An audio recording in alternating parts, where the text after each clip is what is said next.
K K Shibu, നമ്മൾ എന്തുകൊണ്ട് ഇവിടുത്തെ വോട്ടർമാർ, ചാലക്കുടിയിലെ വോട്ടർമാർ ഇടതുമുന്നണിക്ക് വോട്ട് ചെയ്യണം? ഇടതുമുന്നണിക്ക് വോട്ട് ചെയ്യേണ്ടതിന്റെ രാഷ്ട്രീയ പ്രസക്തി എങ്ങനെയാണ് താങ്കൾ വിശദീകരിക്കുന്നത് ചുരുങ്ങിയ വാക്കുകളിൽ?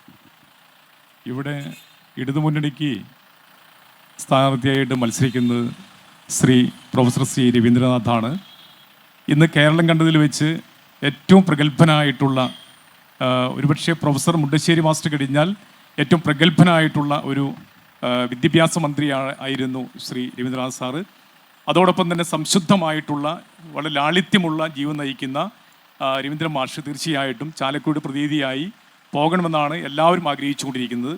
ഒരു കാര്യം അതാണ്. രണ്ടാമത്തെ കാര്യം, ഇവിടെ നിലവിൽ പ്രവർത്തിച്ചുകൊണ്ടിരുന്ന MP ശ്രീ ബെന്നി ബെഹനാൻ, അദ്ദേഹം കഴിഞ്ഞ 5 വർഷക്കാലമായിട്ട് നമ്മുടെ ഈ ചാലക്കുടി മണ്ഡലത്തിന് വേണ്ടി വേണ്ടത്ര ഒന്നും ചെയ്യാതെയാണ് ആ MP മുന്നോട്ട് പോയിട്ടുള്ളത്.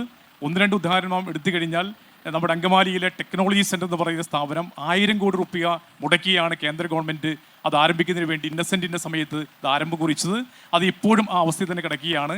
രണ്ടാമത്തെ കാര്യം, നമ്മുടെ കൊരട്ടിയിലുള്ള ഗവൺമെൻറ് പ്രസ് അത് അടച്ചുപൂട്ടപ്പെട്ടു. 6 വർഷക്കാലമായി അങ്ങനെ ഇപ്പോൾ കിടക്കുകയാണ്. 80 ഏക്കർ ഭൂമി, ആ ഭൂമിക്കകത്ത് മികവുറ്റ ഒരു കേന്ദ്രീയ വിദ്യാലയം കൊണ്ടുവരാൻ വേണ്ടിയുള്ള DPR എല്ലാം തയ്യാറാക്കിയിട്ടാണ് ശ്രീ ഇന്നസെൻ്റ് തൻ്റെ പ്രവർത്തനം അവസാനിപ്പിച്ചത്. അതും അങ്ങനെ കിടക്കുകയാണ്. മൂന്നാമതായി, ചാലക്കുടിയിലുള്ള രാഘവൻ തിരുവൽപ്പാടിൻ്റെ പേരിലുള്ള ആയുർവേദ ആശുപത്രി, ആ ആശുപത്രി നിർമ്മാണം പാതി വഴിയിൽ നിലച്ചിരിക്കുകയാണ്. ഇതിനെല്ലാം ഉപരിയായി ഈ മെട്രോയുടെ സാമീപ്യം കൂടിയുള്ള ഈ മണ്ഡലത്തിൻ്റെ വികസനത്തിന് വേണ്ടി പ്രവർത്തനങ്ങൾക്കകത്ത് ആ മെട്രോയെ അങ്കമാലിക്കടക്കം നീട്ടിക്കൊണ്ട് എറണാകുളം ജില്ലയുടെ വികസനത്തിൻ്റെ കുതിപ്പായി മാറാൻ കഴിയുമായിരുന്നു.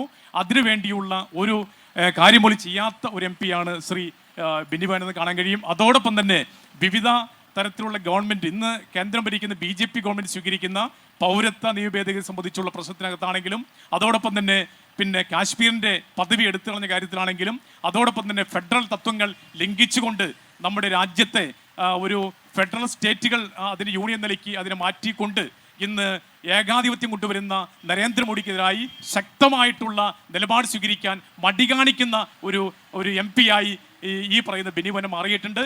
അതുകൊണ്ടൊക്കെ ഇന്നുള്ള BJPയുടെ ഫാസിസ്റ്റ് രാഷ്ട്രീയം, ആ രാഷ്ട്രീയത്തിൻ്റെ പോരാട്ടത്തിൽ ഏറ്റവും മികവുള്ള ആളെന്ന നിലയ്ക്ക് തീർച്ചയായിട്ടും ശ്രീ രവീന്ദ്രനാഥ് മാഷ് മാറാൻ കഴിയും. അത് കഴിഞ്ഞ 5 വർഷക്കാലം നിശബ്ദനായിരുന്ന് ഒരു കാര്യം വേണ്ടത്ര ചെയ്യാതെ നമ്മുടെ മണ്ഡലത്തിനകത്ത് വികസന സ്തംഭനാവസ്ഥ സൃഷ്ടിച്ച MP ആയിരുന്നു ശ്രീ ബെന്നി ബെഹനാൻ. അതുകൊണ്ട് തന്നെ അദ്ദേഹം തോൽക്കണമെന്ന് ആഗ്രഹിക്കുന്നത് നമ്മൾ മാത്രമല്ല, ഒരുപക്ഷെ നമ്മൾ പത്രങ്ങളിൽ വായിച്ചറിഞ്ഞ വിവരം വെച്ചുകൊണ്ട് സുനിൽ കനകോൽ എന്ന് പറയുന്ന ഈ പറയുന്ന ഇലക്ഷൻ പ്രവർത്തനങ്ങൾ സഹായിക്കുന്ന ഒരു വ്യക്തി തന്നെ നടത്തിയ സർവേക്കകത്ത് തോൽക്കുന്ന മണ്ഡലങ്ങളിൽ 1ാമത്തെ മണ്ഡലം ബെന്നി ബെഹനാൻ തോൽക്കുമെന്ന നിലയ്ക്കാണ് പത്രത്തിൽ റിപ്പോർട്ട് കണ്ടത്.